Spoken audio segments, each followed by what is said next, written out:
עץ חיים היא למחזיק עמה ותומכיה מאושר דרכיה דרכי נועם וכל נתיבותיה שם. Shalom. Our Torah portion this week, Vayechi, brings to a close the book of Genesis. It also brings to a close the patriarchal period. This week's Torah portion tells us that Jacob is now 147 years old, and he is facing his own impending death. He has lived a very long and productive life, but now he finds himself living in the land of Egypt. His son, Joseph, is the second most powerful man in the land. He's the prime minister who rules directly under Pharaoh. All of Jacob's family has come down from the land of Canaan and will not return for 400 years. Next week's Torah portion, we will begin the story of our people's experience as slaves in the land of Egypt, that a period that would last for almost 400 years. Jacob has grandchildren now, born outside the land of Canaan. The first Jews to be born outside of the land.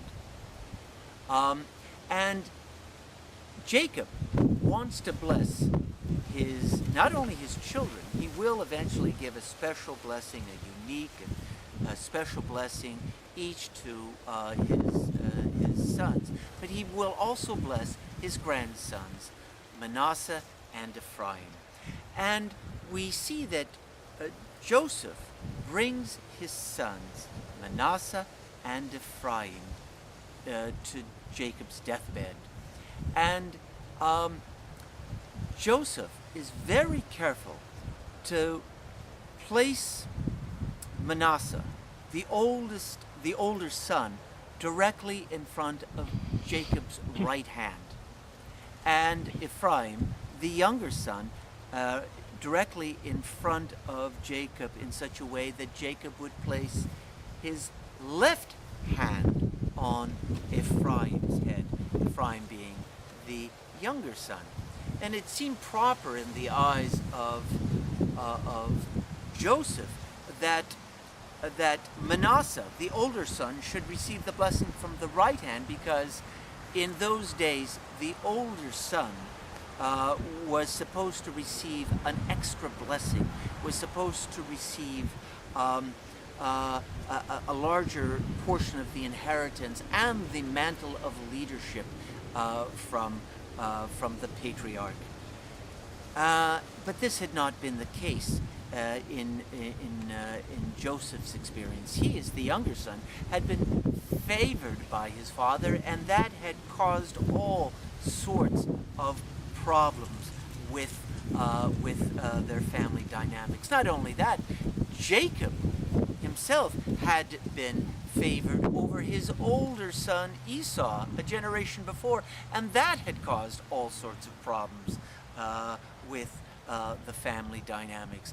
And so Joseph doesn't want that to happen again. And so he tries to arrange it so the older son, Manasseh, will get the special blessing. But Jacob surprises him. You know what Jacob does? He crosses his arms like this. So his right hand was placed on Ephraim's head, Ephraim being the younger son, and his left hand on the head of Manasseh, the older son. And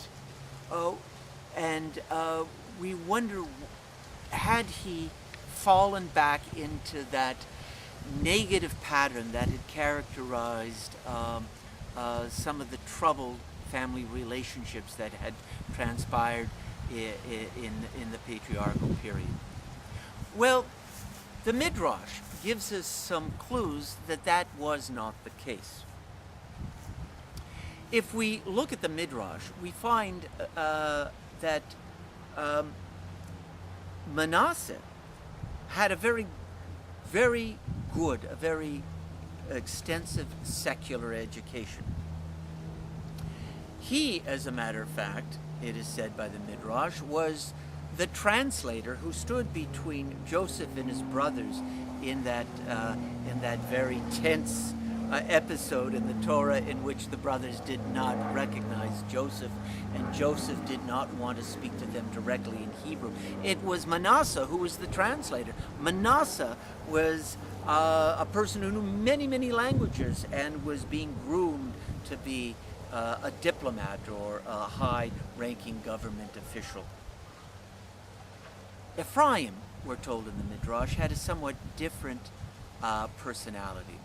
When his family from Canaan came down into the land of Egypt, Ephraim sought out his grandfather Jacob and sat with Jacob hour upon hour, asking Jacob all about the family history, what Jacob's experiences had been, what his great-grandfather Isaac experiences had been, and he wanted to know about that covenant that his great-grandfather Abraham had established with God. He was so curious, and beyond just being curious, he was thirsty for the knowledge of his religious tradition and values. And for that reason, his grandfather, Jacob, felt that he was the one to get this special blessing. It wasn't that Jacob didn't bless Manasseh. He said he too will be great. He will be great. There's no question. He will be great. But this one will be greater. Ephraim will be greater. So what is the message that we can take away from this very interesting story in this week's Torah portion? It might be this: as important as a secular education is, as important as it is for us as Jews to engage the world at large, we must always do so with a foundation of Jewish knowledge and values. That we must make Judaism the foundation of our lives.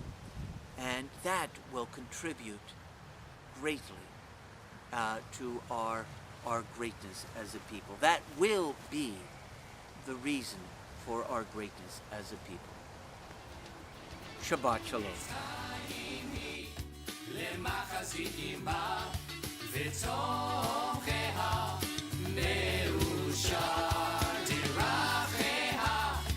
דרכי נועם וכל נתיבותיה